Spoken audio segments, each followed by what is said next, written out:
Scene zone ka na naman sa client mo after mong mag-send ng rates? Baka kasi mali yung pitch mo. Real talk, may dalawang klase ng buyers.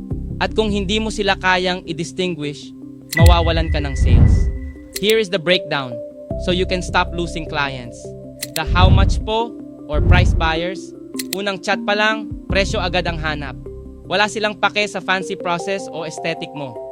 Ang mindset nila, ano ang pinakamura? Your move? Flex mo yung savings.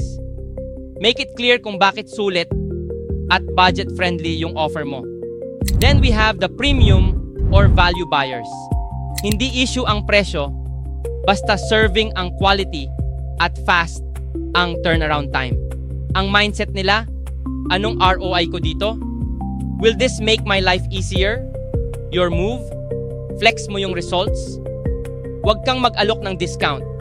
Pitch the VIP experience and the top-tier outcome. Ngayon, here is the ultimate red flag ng karamihan. Pareho ang approach kahit magkaiba ang kausap. Nagdi-discount ka agad sa value buyer, which makes your brand look cheap.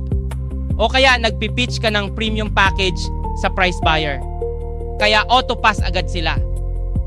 Sa sales, hindi lang product ang kailangan mong i-adjust, pati yung pag-approach mo. To fix this is to match their energy. Kapag price buyer, lead with savings. Ipakita mo kung magkano ang matitipid nila. Kapag value buyer, lead with results. Ipakita mo kung magkano ang mawawala sa kanila kapag hindi nila kinuha ang offer mo. Kaya bago ka magbenta, vibe check your clients first. Match the approach, secure the bag.